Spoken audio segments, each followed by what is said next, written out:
Boa noite.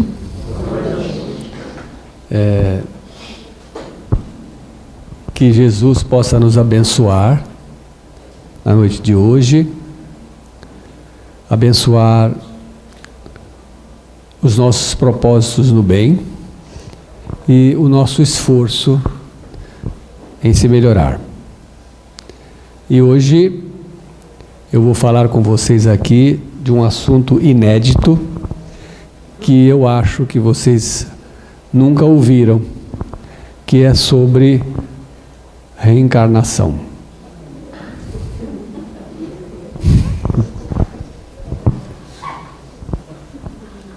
Estão rindo por qual motivo?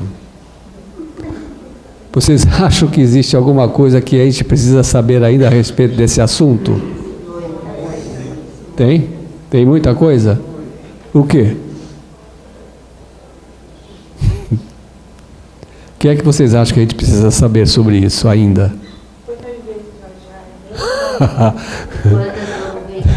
Você não vale, hein?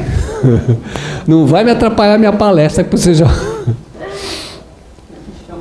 Realmente, essa é uma questão que eu acho que todo mundo já perguntou a si mesma. Quantas vezes nós já reencarnamos? Né? Quantas vezes nós já tivemos aqui no palco da vida física? Quantas vezes vocês acham que nós já reencarnamos? Chuta aí. Quantas? Umas 1000? Você já acha que foram centenas de reencarnações? Milhares? Tem gente que fala em milhares. Né? Hã? Será que é possível saber quantas reencarnações nós tivemos? Tem muita gente que vai dizer assim, só quando eu desencarnar. Quando eu desencarnar, chegar no mundo espiritual, eu vou saber. Será que não dá para saber? Mas será que não dá para saber enquanto a gente está aqui? E se eu disser aqui? Hã? Mas mesmo que você fizer regressão de memória, você não vai saber todas. Quantas nós tivemos? E eu vou dizer para vocês que dá para saber. E mais ainda, eu vou dizer para vocês quantas encarnações nós tivemos. E olha, e o que eu vou falar para vocês hoje, eu não recebi isso mediunicamente, nem foi intuição, dados... Isso, científicos. Pesquisas que foram feitas. Aqui mesmo, no mundo material. Existe um instituto de pesquisa americano que se chama BPR. Se eu não me engano, acho que é Bureau Population Research. Então, é um instituto de pesquisa americano extremamente conceituado. Eles já estiveram envolvidos em pesquisas demográficas em várias partes do planeta, dado a confiabilidade dos dados que eles recolhem através das pesquisas que realizam. Então foi incumbido, olha só, foi incumbido a esse grupo de pesquisa descobrir, calcular quantas pessoas nasceram no planeta.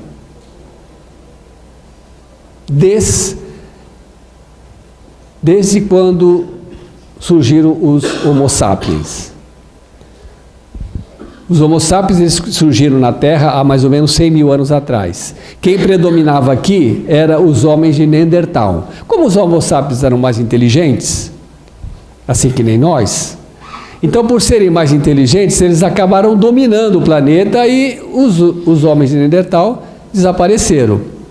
Então, há mais ou menos uns 50 mil anos, quem predomina, a raça que predomina na Terra são os Homo sapiens. Nós somos Homo sapiens, somos descendentes lá dos antigos Homo sapiens. Então, foi incumbido a esse grupo de pesquisa descobrir quantas pessoas nasceram nesses últimos 50 mil anos. Parece uma coisa assim, extremamente difícil de saber, mas eles conseguiram. Porque existem muitas informações históricas a respeito da população do planeta. Por exemplo, na época de Jesus, você sabe quantas pessoas viviam na Terra? 300 milhões de pessoas. Pouco, né? Pouca gente para esse planeta todo.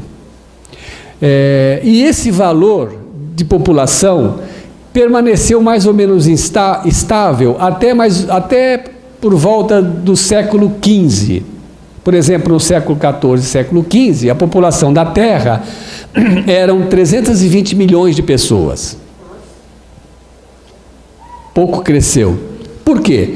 Porque a mortalidade infantil era muito alta e a expectativa de vida era baixa. Por exemplo, na época de Jesus, uma pessoa com 35 anos era velho. Hoje eu com 66 me considero jovem. Eu queria até mudar a minha idade, mas não deixaram.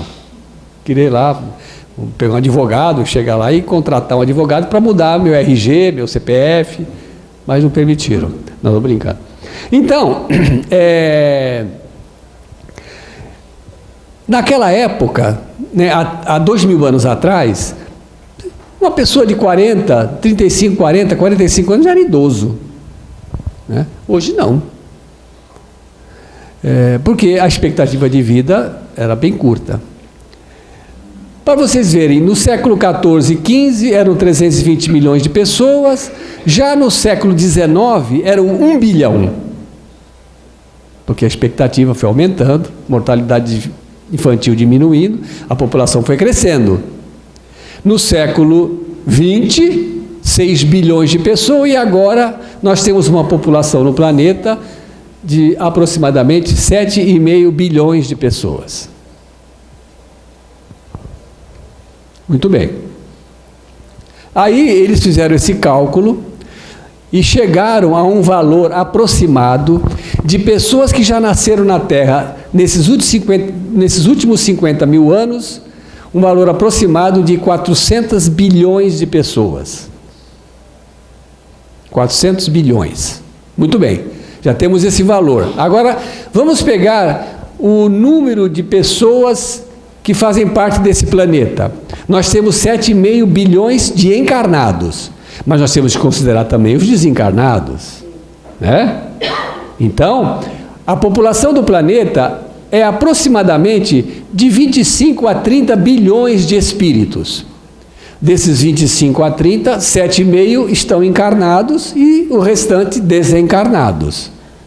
É claro que essa população do planeta ela é variável, porque tem muitos espíritos que vão reencarnar em outro planeta, né? E tem muitos espíritos de outros planetas que vêm reencarnar na Terra, em missão, assim como eu.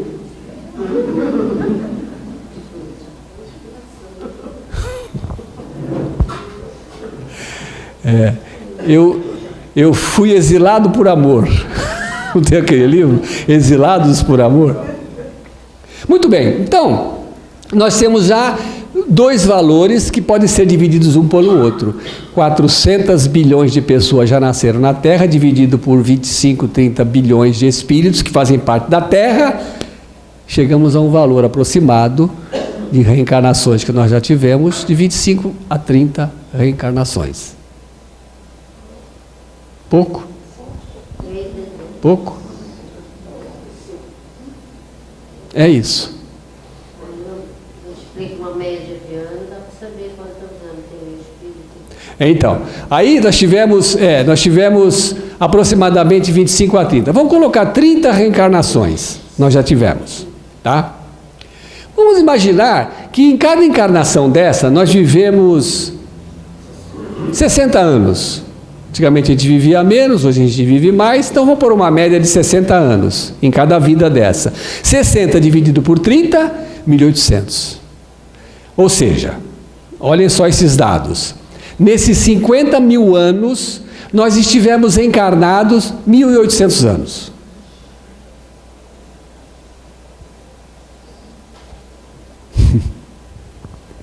Ou seja, conclusão. 99,9% do tempo nós estávamos aonde? No mundo espiritual. Claro, lá não é o nosso lar, nossa verdadeira pátria. É lá que é nosso lar, aqui não. Então, a gente veio pouco para cá. Para que serve a encarnação então? Se a gente ficou tão pouco tempo aqui. Tem muita gente que acha que a evolução se dá quando a gente reencarna. Não. A evolução, ela é realizada no mundo espiritual. Aqui, a gente vai fazer o quê? A reencarnação, meus irmãos, é como se fosse um teste que a gente vem realizar. Sabe quando você vai se preparar para fazer um exame, ou fazer um concurso, uma prova? Então você estuda. Aí são 100 questões. Você tem que acertar no mínimo 50. Aí você vai fazer a prova e acerta 40. Aí depois acerta 45. E vai estudar. Até que você consegue ir melhorando o seu score. E aumentando o número de questões certas. Então a reencarnação a gente vem para fazer esse teste. Então a gente se prepara exaustivamente no mundo espiritual e vem aqui para fazer esse teste. E a gente está fazendo o teste já faz um tempo. 50 mil anos, tentando se melhorar. Claro, a gente tem melhorado bastante, não é? Compara a nossa vida hoje, não precisa nem muito distante, compara a nossa vida hoje com a vida que nós tínhamos, por exemplo, há 1000 anos atrás, na Idade Média, na Idade Antiga, como era difícil viver naquela época. Hoje é mais fácil, muito mais fácil. E essa facilidade toda, todo esse progresso que existe, todo o avanço do conhecimento humano, da tecnologia, da ciência, ela existe por causa da nossa evolução, da nossa melhoria moral, intelectual, espiritual. Ok? Então, a reencarnação é como se nós viéssemos aqui realizar um teste, para ver se a gente é apto, e para ver se a gente aprendeu direito. E quando a gente reencarna, a gente se prepara exaustivamente para a reencarnação. Às vezes a gente passa séculos no mundo espiritual se preparando, estudando, trabalhando, crescendo, aprendendo. Aí vamos lá agora, vai lá, vê se você consegue. Vem, não consegui. É isso. Então a gente se prepara no mundo espiritual para reencarnar. A gente faz um projeto reencarnatório. Projeto de vida. Geralmente nas colônias espirituais existe o departamento da reencarnação. Então o candidato à reencarnação, ele se inscreve nesse departamento e lá ele vai então se preparar junto com os especialistas que fazem parte do departamento, os especialistas que vão lhe ajudar na construção do seu projeto reencarnatório. Então imagina, você vai passar aqui na Terra encarnado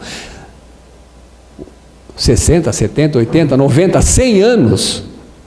Você tem que fazer um planejamento complexo. É tão complexo que você não pode nem fazer sozinho.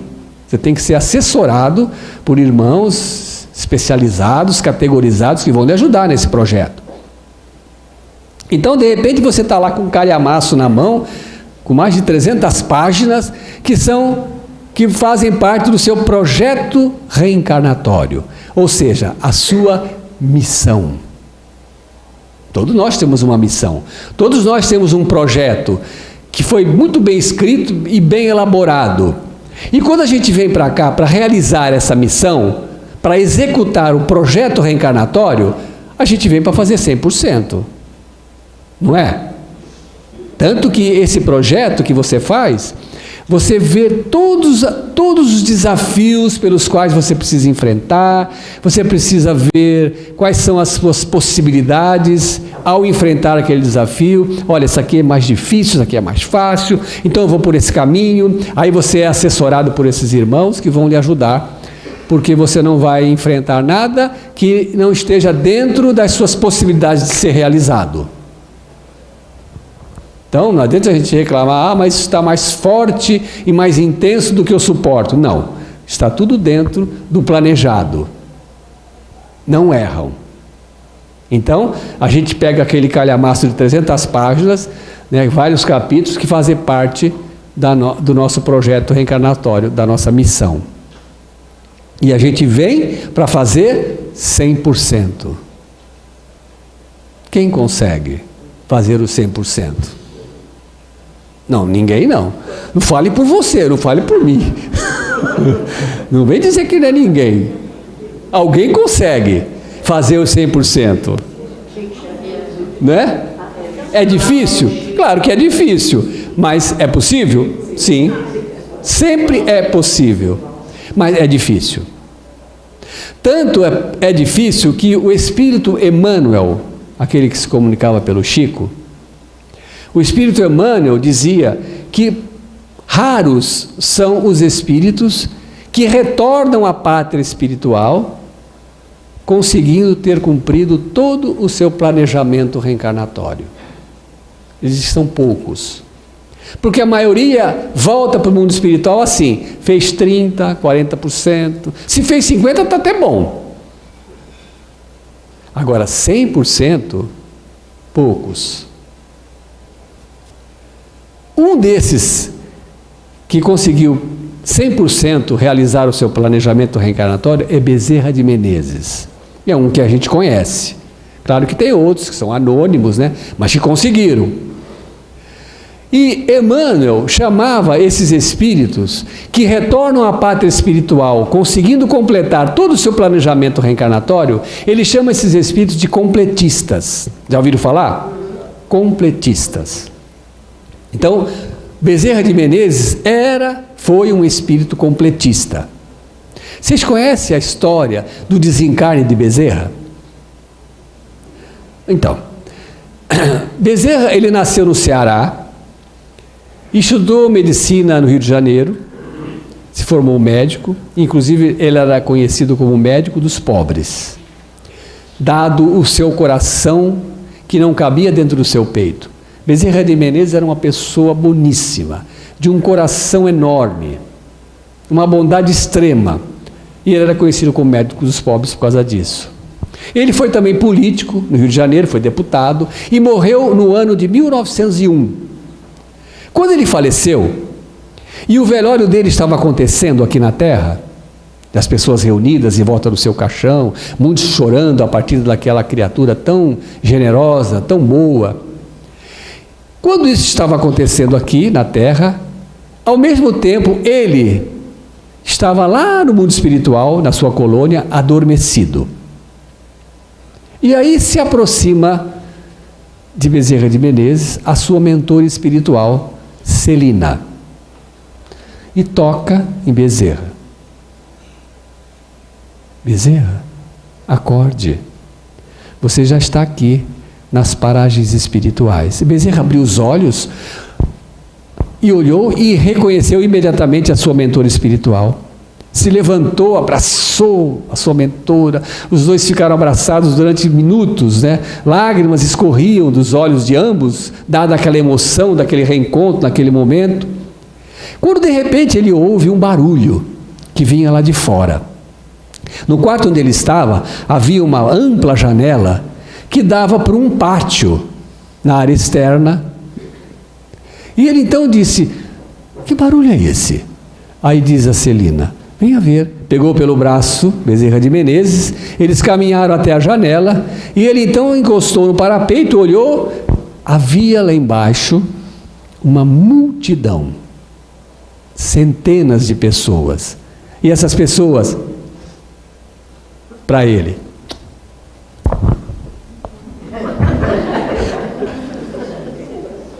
aí ele: quem são, Celina? Você não conhece? Não, não conheço.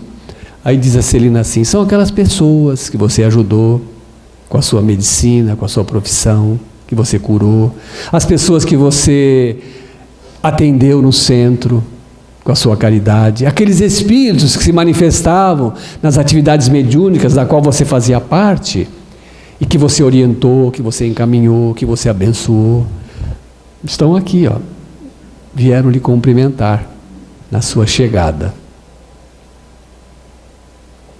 Aí, quando eu lembro dessa história, eu fico a pensar na minha própria desencarnação. E eu imagino assim: se tiver meia dúzia me esperando, está ótimo. O que eu espero. Eu sei que eu não vou ser um completista, né? Mas se eu conseguir fazer 50% daquilo que eu programei nessa vida, já está bom. Mas então hoje aqui eu vou contar uma história para vocês, que é justamente para a gente falar sobre a nossa missão. Porque todo mundo tem uma missão. Costumo dizer que missão é uma missa cumprida. É um compromisso reencarnatório. Uma responsabilidade para essa vida. Então eu vou contar uma história para vocês. Na década de 70, eu já era espírita, porque eu sou descendente de uma família espírita. A minha mãe, inclusive, era médium. Frequentava um centro espírita que ficava localizado ali na Pinheiro Machado, perto da Carvalho de Mendonça. E ela participava das atividades mediúnicas. E já naquela época nós fazíamos a reunião do Evangelho no Lar, que quase todo espírita faz. E todos os sábados, 6 horas da tarde, nós então nos reuníamos na sala, em torno da mesa. Meu pai colocava um jarro com água como esse assim, sobre a mesa. Eu ia lá colocar uma musiquinha relaxante. E nós pegávamos o Evangelho, líamos um trecho do Evangelho, fazíamos uma oração, fazíamos algum comentário. E uma vez por mês, após o Evangelho, a minha mãe incorporava um espírito que se identificou para nós com o nome de Vó Zeferina. Ela havia sido escrava na época do Brasil colônia. E nós nos acostumamos com as visitas desse espírito, uma vez por mês, no final do nosso Evangelho no Lar. E era um espírito boníssimo, uma amorosidade, sabe, um carinho por nós. E ela tinha toda aquela característica típica das comunicações dadas pelos chamados pretos velhos. Então, quando ela se comunicava através da minha mãe, a minha mãe então curvava assim o dorso, né? Como se fosse assim uma velhinha de 90, 100 anos, e o seu linguajar, característicos de preto velho, com aquela fala arrastada, né? Tanto que, certa vez, quando nós estávamos conversando com a avó Zeferina, numa dessas nossas reuniões, né? Eu, na época, devia ter uns 17 anos mais ou menos, já havia lido acho que uns 2 livros do Espiritismo e imaginava que eu fosse já um catedrático, um profundo conhecedor da doutrina espírita. Mas eu era apenas um neófito, iniciante. E eu, no alto do meu saber espírita, cheguei para a avó uma vez e perguntei, eu falei para ela se eu podia fazer uma pergunta pessoal. Ela falou: claro, meu filho, pode perguntar. Se eu puder responder, eu vou responder. Porque a avó era assim, você perguntava, ela respondia. Olha o que você vai perguntar. Aí eu cheguei para ela e falei assim: vó, a senhora disse que já está desencarnada há uns 300 anos. Ah, sim, meu filho. Eu vivi na época do Brasil colônia, quando eu fui escrava. Já faz mais de 3 séculos que isso aconteceu. Então, vó, a pergunta que eu queria fazer é a seguinte: nesses 300 anos que a senhora está desencarnada no mundo espiritual, olha o que eu fui perguntar para ela. Nesses 300 anos, a senhora não conseguiu resolver o problema da sua fala? E também da sua velhice? Porque eu sei, hoje, meu pai desencarnou ano passado no mês de maio. Quando foi em outubro, viram ele com a aparência de 35 anos. Olha só, tinha 90 quando morreu. Em 4 meses, meu pai rejuvenesceu 50 anos. E eu então perguntei para a vovó: nesses 300 anos, a senhora não conseguiu rejuvenescer e resolver a questão da sua fala? Ela caiu numa gargalhada e disse assim: não, meu filho. Me explicou com a sua paciência e amorosidade: olha, sabe o que acontece? Eu tive muitas vidas no passado em que eu era muito rica, poderosa. Eu tive vidas que eu era muito bela, formosa. Mas todas essas histórias, todas essas vidas em que eu falava muito bem, eu só fiz coisa errada. Mas essa história, essa vida que eu tive como escrava no Brasil, foi uma das vidas que eu mais aprendi. Porque foi uma vida que eu pude exercitar a humildade, eu pude exercitar a paciência, o perdão. Então eu guardo com carinho a lembrança dessa história. Então quando eu estou aqui entre os encarnados, né? Eu não venho só aqui, mas quando eu estou aqui entre vocês, eu me apresento dessa forma. Mas quando eu estou na minha colônia espiritual, quando eu estou lá no mundo espiritual, não, lá eu sou diferente. Tá. Mas a história que eu quero contar para vocês não é essa. Numa dessas reuniões do Evangelho, cujo dia iria se comunicar a voz Zeferina, estava presente lá em casa, naquele dia, a minha tia Luísa. Tanto que o título dessa palestra se chama A Missão de Luísa. Está meio frio aqui. Uma desligadinha. Então, estava presente a minha tia Luísa, que era a irmã mais nova de minha mãe. Num total de 7 irmãos, todos casados, e essa minha tia ainda solteira. Na época ela devia ter aproximadamente, sei lá, uns 38 anos, mais ou menos 39. Naquela época, uma moça de 38 anos, 39, era solteirona, titia mesmo. E a minha tia estava presente nesse dia, e era justamente o dia que nós íamos conversar com a avó. Fizemos o Evangelho, a minha tia presente. Às vezes ela costumava passar o dia lá em casa, porque ela se dava muito bem com a minha mãe, que era a irmã dela. E a minha tia não era espírita. Aliás, ela não tinha religião nenhuma. Mas ela era simpatizante do espiritismo, porque ela gostava muito de ouvir as histórias que a gente contava, dos livros que a gente lia. Ela ficava encantada com essas histórias, mas ela não tinha nenhuma predileção por nenhuma religião que ela frequentasse. E ela estava então nesse dia em casa, fizemos o Evangelho, ela participou. No final do Evangelho, então, se manifestou a voz Zeferina e começamos a conversar com ela. E nós adorávamos conversar com a avó. Eu guardo até hoje com saudade dessas tardes de sábado, em que nós tínhamos a oportunidade de conversar com esse espírito. Apesar do seu linguajar característico, arrastado, apesar da sua postura como se fosse uma velhinha de 100 anos, era dotado de uma sabedoria, de um conhecimento, de uma profundidade que a gente só encontra em realmente espíritos iluminados, de luz.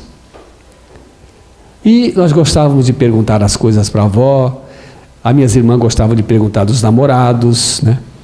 E a avó sempre dava a sua orientação, o seu conselho oportuno, sempre nos direcionava para o bem, para o crescimento. E nesse dia, então, a minha tia Luísa, presente, começamos a entabular uma conversa com a avó, como sempre fazíamos. E a minha tia lá não participava da conversa. A avó já estava quase se despedindo para ir embora. Ela se virou para a minha tia e disse assim: e a minha irmãzinha não vai perguntar nada? Porque está todo mundo perguntando. Aí a minha tia levantou a cabeça, abriu os olhos e falou assim: avó, eu até queria perguntar assim, mas sabe o que acontece? É uma coisa meia particular, pessoal, então deixa para uma outra vez. Aí o espírito falou assim: minha irmã, se você quiser, você pode pensar na pergunta que eu respondo sim ou não. Ó, categoria, né? Aí a minha tia, eu acho que não se fez de rogada, disse assim: olha, então tá bom, vó, então eu vou perguntar, sabe o que é? Sabe o que acontece, vó? Eu estou namorando com um rapaz que mora no Rio de Janeiro. E apesar dele morar tão longe, porque o Rio de Janeiro, há 40 anos atrás, era mais longe que hoje. O Rio de Janeiro ficou perto.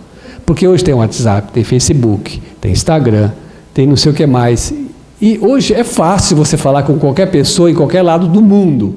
Mas, na década de 70, você tinha que mandar um telegrama. Se você quisesse falar com a pessoa no mesmo dia. E você tinha que mandar o telegrama até 10 horas da manhã, porque senão só ia chegar no dia seguinte. Então, naquela época era assim.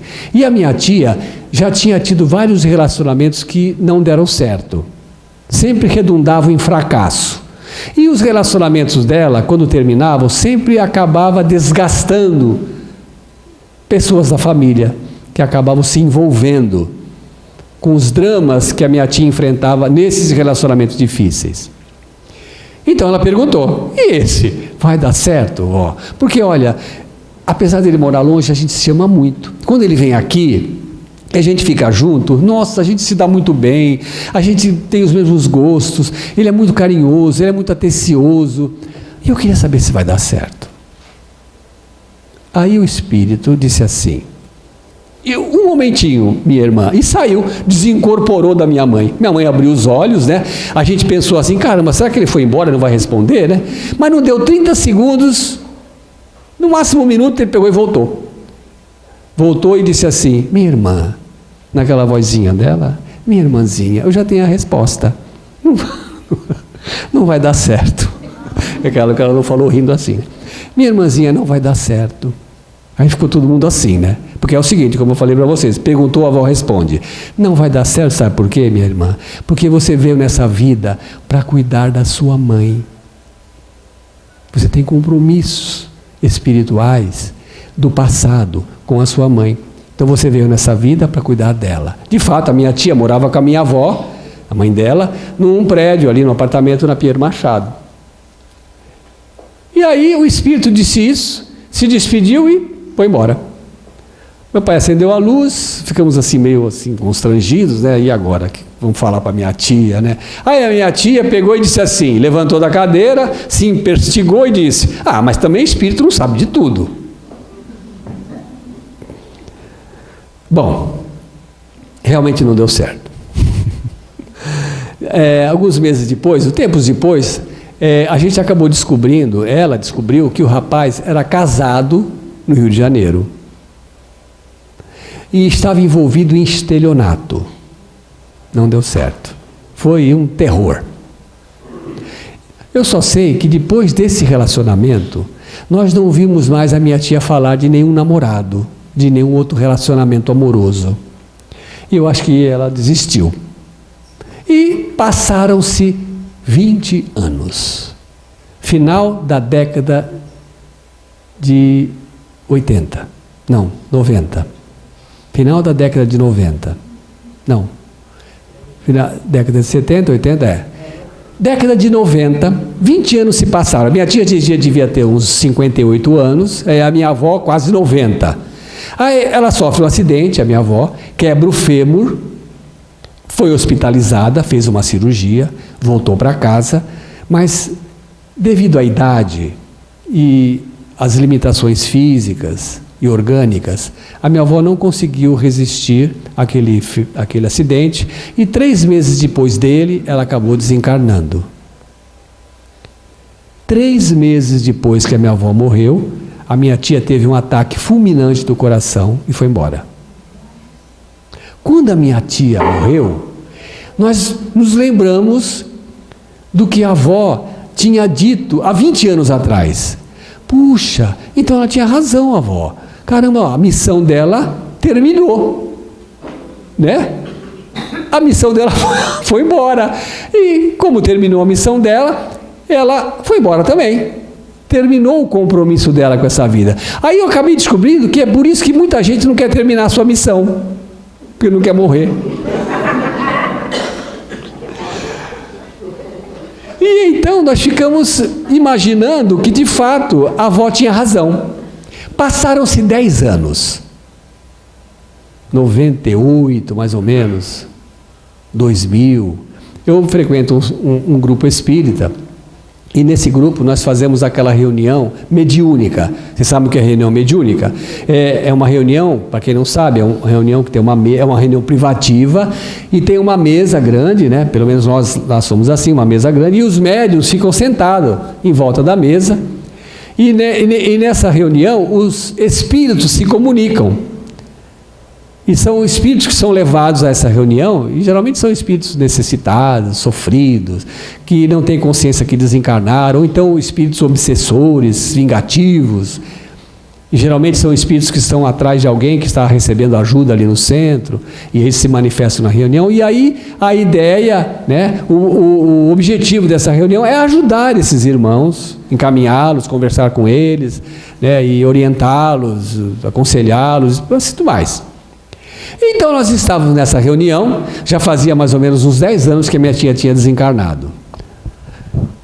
Uma médium sentada do meu lado, a Sônia, tem uma mediunidade incrível, de repente ela começou a chorar convulsivamente.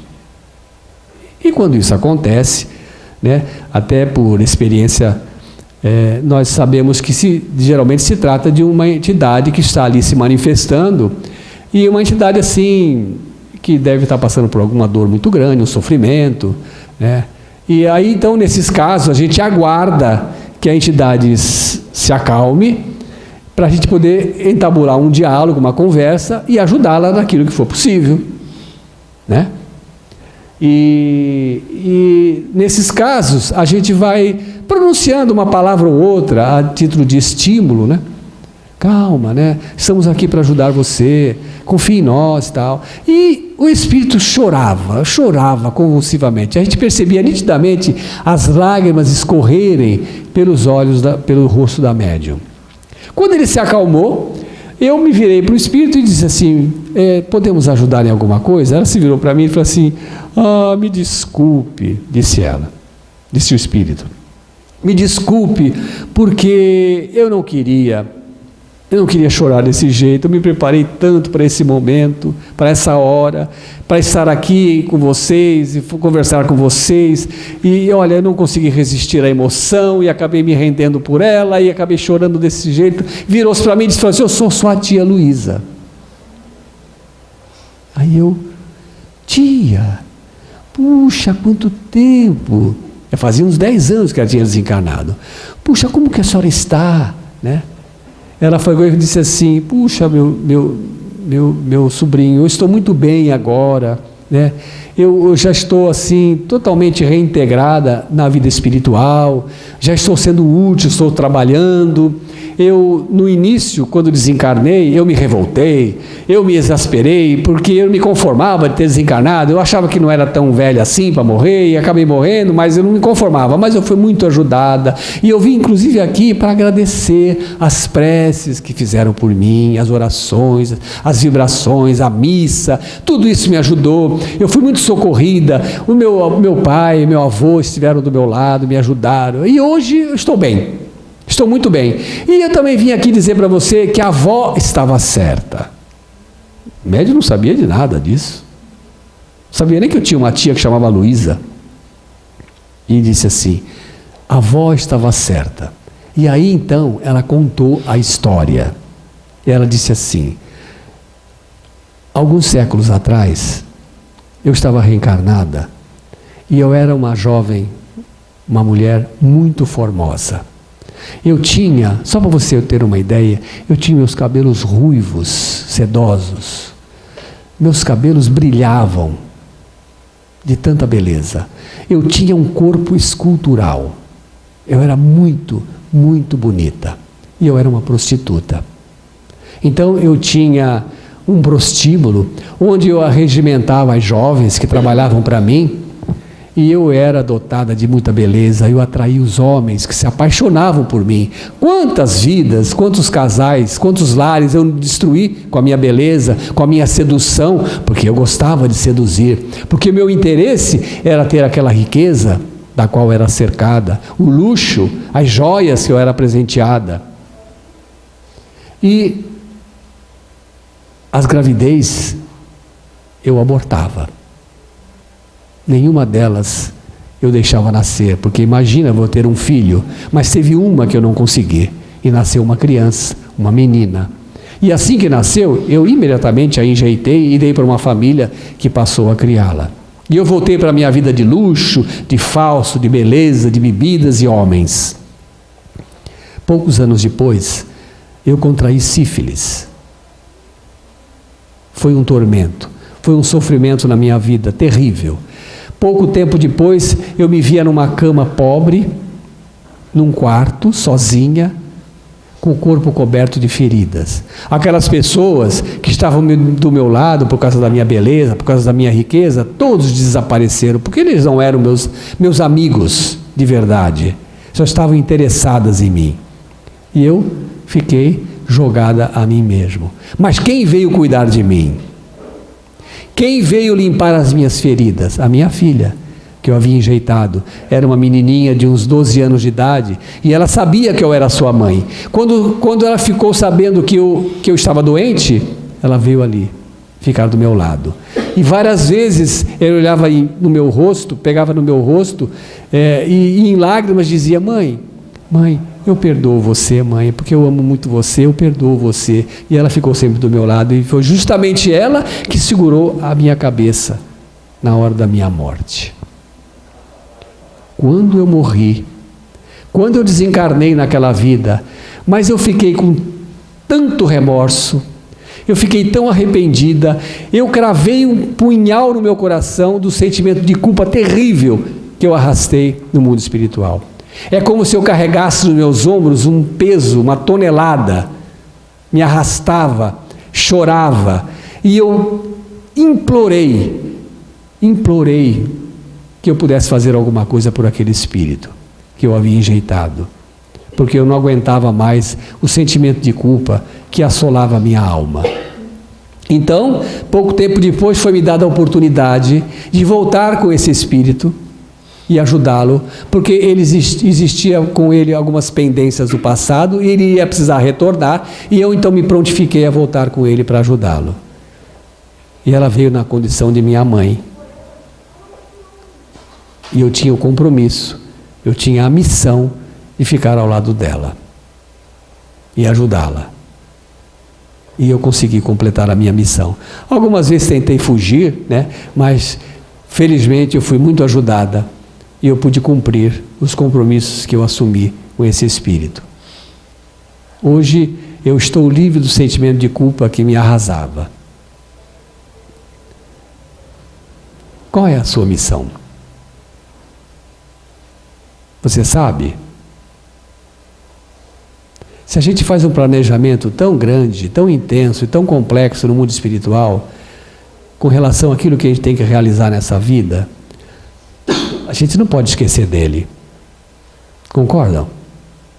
Se é que realmente a gente fez um planejamento, se é que realmente existe uma missão para nós, como que a gente pode esquecer dessa missão?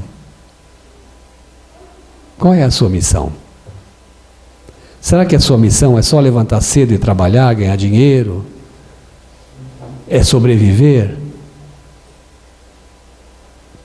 Como se a vida aqui fosse uma colônia de férias, que fosse um lugar que a gente viesse passar nosso tempo? Qual é a sua missão? Se ela realmente existe, aonde que ela está escrita? Aonde posso encontrá-la para mim poder lê-la e realizar aquilo que eu vim fazer? Você reconhece que seria uma sacanagem tremenda a gente não se lembrar daquilo que se comprometeu a fazer nessa vida? Como se a gente ficasse assim, ao léu, ao sabor das coisas, como se fosse assim um pedaço de madeira no mar, onde a correnteza levar, ele vai. Qual é a nossa diretriz? Qual é a nossa missão? Onde que ela está escrita? Onde que eu posso ler essa missão? Esse planejamento que eu fiz? Nós temos que saber qual é a nossa missão. Aonde que ela está? Vocês sabem? Ninguém sabe. Como que a gente pode não saber? É por isso que a gente não consegue ser um completista.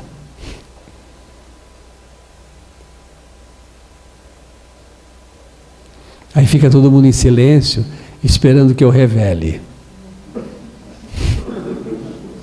aonde que ela está. E eu vou dizer para vocês hoje. E vocês vão saber onde que ela está. No coração de vocês. Ouça o seu coração. Nós temos uma parte racional, nós temos uma parte emocional.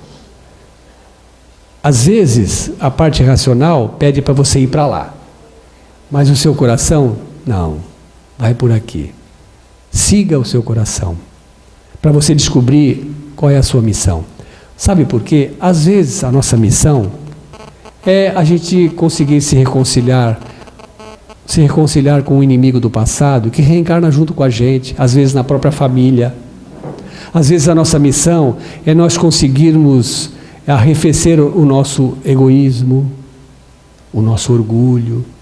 Às vezes a nossa missão é alguma coisa até mais simples, a gente deixar de ser teimoso, de ser mandão, de querer ser controlador, deixar de ser ansioso.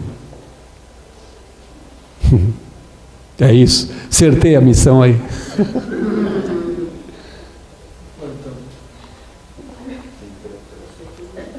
Então, meus irmãos, se vocês quiserem saber qual a missão de vocês, ouça o seu coração. Ele não erra, nunca. O coração é um órgão incrível. E quando eu falo coração, eu não estou falando só do órgão físico, material, mas também do órgão espiritual. A contraparte magnética do coração, onde está tudo escrito. A nossa missão está aqui. Descubram qual é a de vocês. Se nós ficamos presos exageradamente nas coisas materiais, nos problemas da vida, nas dificuldades que enfrentamos, se nós supervalorizamos todas essas coisas, nós não vamos ouvir nosso coração. Nós não vamos dar atenção para aquilo que está aqui dentro. Então, nós temos que deixar essas coisas e dar o valor para elas que elas possuem. Não supervalorizarmos tudo isso. Ouça o coração. A gente não vai errar. Pela paciência, muito obrigado.